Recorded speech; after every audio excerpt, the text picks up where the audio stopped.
I tested a set of 100 HOTU markers, and this video is my honest review. After swatching, experimenting with techniques and coloring, I found both pros and cons. So hopefully you will find it helpful. My name is Kate, I'm an artist, and welcome to my YouTube channel. Let's get started. The markers I received to review come with a bleed-through protector sheet. They also include a swatching sheet, which is super helpful. The markers are double-sided with a chisel tip and a fine tip. Here's the marker's design. I think it's pretty cute.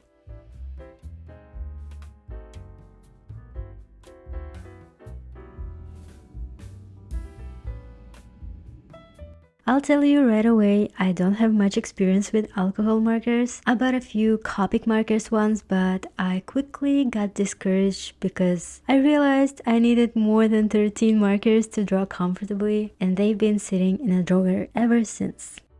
Here is me swatching all 99 colors plus one colorless blender. I was curious to see how close the cap color would be to the actual color on paper. After swatching the first marker, I was happy to see that yep, they match.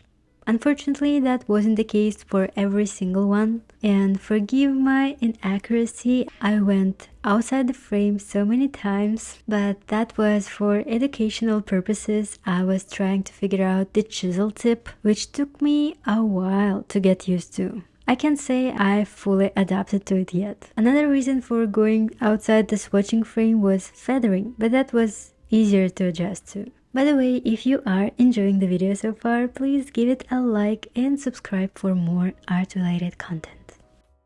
As an artist who draws portraits and characters often, I was curious to see how the colors look on paper so I could imagine my future drawing sessions and spot the most appealing shades. I was excited to see there are colors I could use for portraits. Looking at the swatch chart, I see a beautiful palette full of vibrant saturated colors, which is amazing, but personally I prefer more subtle pastel tones. Everyone has their own palette preferences. What are yours? Do you love vivid striking colors, muted soft tones, or deep shades? Let me know in the comments. The next part is coloring, and here is a sketch I drew for the process. I'm so glad I did some research on what paper works best for alcohol markers because I had planned to use watercolor paper. Watercolor paper is designed to absorb a lot of liquid, which isn't the best for alcohol markers. It can dry them out pretty quickly. So instead, I went with a sketchbook that has 180 GSM paper.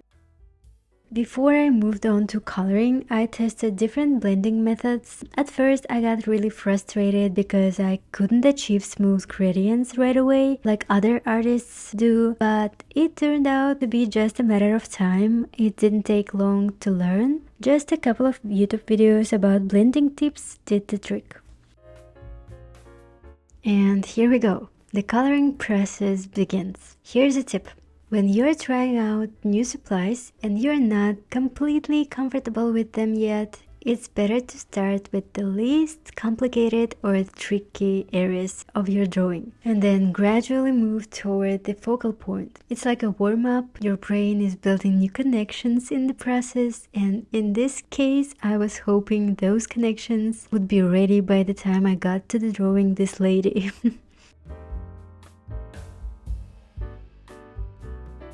I should have been bolder with the chisel tip because I could have filled the background faster and achieved that seamless, velvet-like texture. These markers definitely allow you to get that look, and it is so satisfying to watch the ink dry smoothly. Is there anyone here who has mastered the chisel tip? I don't know why, but it frustrates me so much.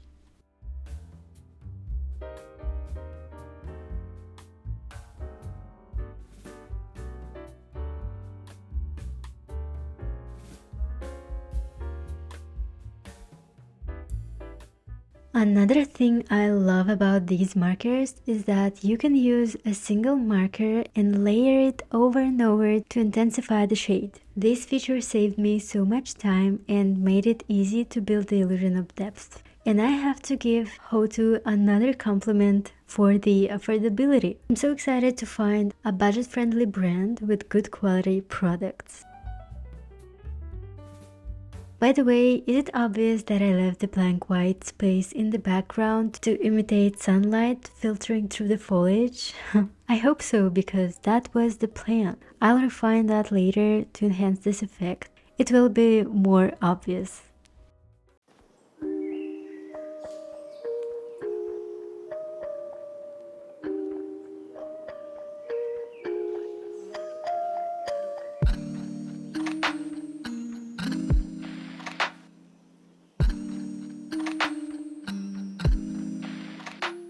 I chose this scene to color because I wanted a full range of colors, greens, yellows, reds, blues, and oranges involved. Although I didn't include much purples, but that's okay.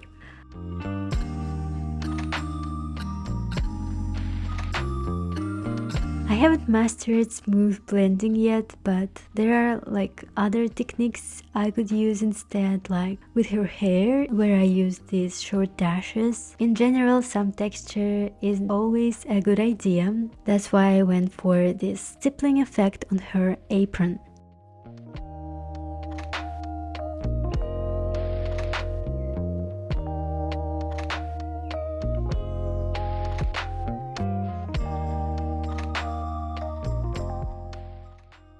Something I learned during the process is that coloring such a small face with alcohol markers can be challenging, like the tiny lashes, even the lips.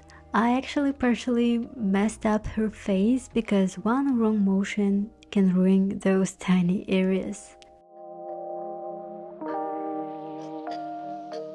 Here are a few more impressions from coloring with HOTU markers. It took me a while to find specific shades because the caps often didn't match the actual color. Another reason was simply that I was new to the set, and I'm sure with more practice I'll build my own go-to palette and organize the colors in a way that works best for me.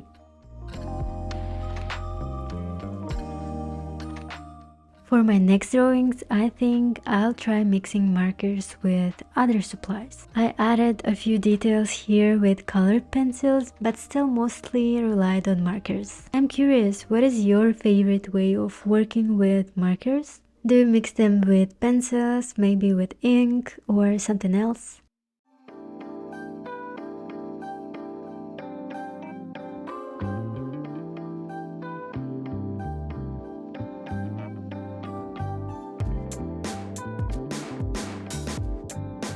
Somewhere at this point, I started to actually like my coloring. I had been prepared for it not to turn into a nice picture at all, so it was a pleasant surprise. The whole piece began to look much smoother. I realized that even without experience with these markers, you can still get results you're happy with. So if you are a beginner, don't be afraid to try, because the process itself teaches you a lot.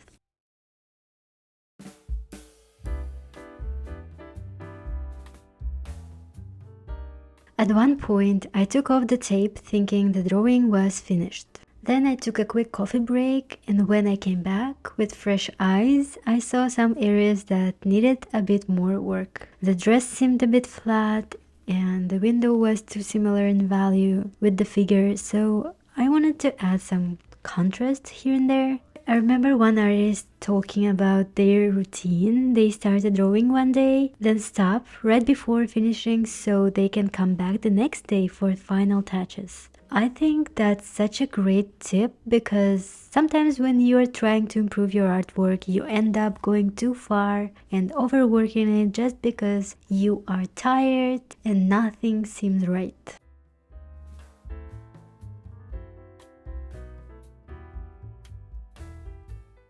It's time to summarize my impressions. Here are the cons of the markers. Most caps don't match the marker's actual color, which makes it harder to find the one you need. This is the biggest disadvantage. Others are just my preferences, like not enough pastel colors for my taste, and I'd actually prefer a brush tip instead of a fine tip. The good news is HOTU does have markers with brush tips, which is amazing. And pros.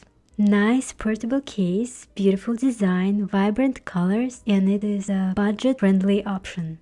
Basically, this is a great value marker set, and thanks again to HOTU for sending me these to review. I absolutely love trying out new supplies. By the way, do you like the drawing? Thanks for watching, guys. Let me know in the comments what you think of these markers, and stay tuned for more videos. Bye bye.